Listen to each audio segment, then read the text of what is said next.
ಕೊಡಿಸಿ. ಇಂಥ 10 atrocity case ಹಾಕಿದ್ರು ಕೂಡ ಈ ದುಷ್ಟ ಭ್ರಷ್ಟ ರಾಜಕಾರಣಿಗೆ ಜಿಲ್ಲಾಡಳಿತಕ್ಕೆ ನಾನೇನು ಬಗ್ಗಲ್ಲ, ನಾನು ಕೇಸಿಗೆ ಎದುರಲ್ಲ.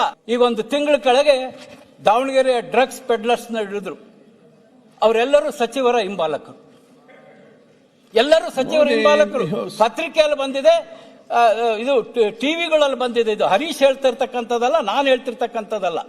ತದನಂತರ ನ್ಯಾಯಬೆಲೆ ಅಂಗಡಿಯ ಅಕ್ಕಿಯನ್ನ ಕಳ್ತನದಿಂದ ಸಾಗಿಸ್ತಾ ಇದ್ರು, ಅವರು ಕೂಡ ಅವರು ಹಿಂಬಾಲಕರು. ಇದು ನಾನು ಹೇಳ್ತಿರ್ತಕ್ಕಂಥದ್ದಲ್ಲ, ಇದು ಪತ್ರಿಕೆಯಲ್ಲಿ ಬಂದಂತಕ್ಕದ್ದು. ನಿಜವಾಗ್ಲೂ ದಾವಣಗೆರೆ ಜಿಲ್ಲಾಡಳಿತ ಭ್ರಷ್ಟರು, ಡ್ರಗ್ಸ್ ದಂಧೆಕೋರರು, ನ್ಯಾಯಬೆಲೆ ಅಂಗಡಿಯ ಅಕ್ಕಿಯನ್ನು ಸಾಗಿಸ್ತಕ್ಕಂಥವ್ರು, ಇವರ ಒಂದು ಕೈಗೊಂಬೆ ಆಗಿ ಈ ಸರ್ಕಾರ ನಡೀತಾ ಇದೆ. ದಯವಿಟ್ಟು ಬಹಳಷ್ಟು ನೋವಾಗ್ತದೆ.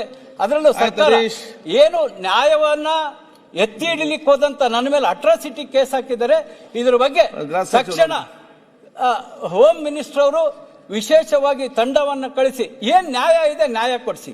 ಇಂಥ 10 ಅಟ್ರಾಸಿಟಿ ಕೇಸ್ ಹಾಕಿದ್ರು ಕೂಡ ಈ ದುಷ್ಟ ಭ್ರಷ್ಟ ರಾಜಕಾರಣಿಗೆ ಜಿಲ್ಲಾಡಳಿತಕ್ಕೆ ನಾನೇನು ಬಗ್ಗಲ್ಲ, ನಾನು ಕೇಸಿಗೆ ಎದುರಲ್ಲ.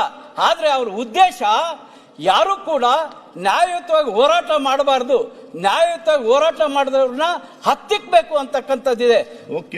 ಅಷ್ಟೇ ಅಲ್ಲ, ಅವರ ಒಂದು ಕೈಗಾರಿಕಾ ಪ್ರದೇಶದಲ್ಲಿ ಸುಮಾರು 550 ಎಕರೆ ಸರ್ಕಾರದ ರೆವಿನ್ಯೂ ಇಲಾಖೆಯ, ಅರಣ್ಯ ಇಲಾಖೆಯ, ಬಡ ರೈತರ ಜಮೀನನ್ನ ಅವರು ವಶಪಡಿಸಿಕೊಂಡಿದ್ದಾರೆ. ಇದು 2.25 ವರ್ಷ ಆದ್ರೂ ಕೂಡ ಚೀಫ್ ಸೆಕ್ರೆಟರಿ ಅವರು ಲೆಟರ್ ಕೊಟ್ಟರು ಕೂಡ ಯಾವುದೇ ಕಾರ್ಯ ನಡೆದಿಲ್ಲ. ಅಂದ್ರೆ ಜಿಲ್ಲಾಡಳಿತ ಹೇಗಿದೆ? ಜಿಲ್ಲಾಡಳಿತದ ಬಗ್ಗೆ ಚೀಫ್ ಸೆಕ್ರೆಟರಿ ಅವ್ರಿಗೇನು ಅವ್ರ ಮೇಲೆ ಅಧಿಕಾರ ನಡೆಸ್ತಕ್ಕಂಥ ಶಕ್ತಿ ಚೀಫ್ ಸೆಕ್ರೆಟರಿ ಅವ್ರಿಗೆ ಇಲ್ವಾ? ಅಥವಾ ರಾಜ್ಯ ಸರ್ಕಾರ ಅವ್ರು ಏನಾದ್ರೂ ನಮ್ಮ ಜಿಲ್ಲಾ ಎಲ್ಲ ಆ ಜಿಲ್ಲೆಗಳಲ್ಲಿ ಆ ಜಿಲ್ಲಾ ಸಚಿವರು ಏನಾದ್ರೂ ಮಾಡ್ಲಿ ಅಂತೇಳಿ ಏನಾದ್ರೂ ನಮ್ಮ ಮುಖ್ಯಮಂತ್ರಿಗಳವರಿಗೆ ಪರ್ಮಿಷನ್ ಕೊಟ್ಟಿದಾರ? ನಿಜವಾಗ್ಲೂ ಈ ರೀತಿ ಆಗಬಾರ್ದು. ಬಡ ರೈತರಿಗೆ, ಬಡವರಿಗೆ ಒಳ್ಳೇದು ಮಾಡಬೇಕು.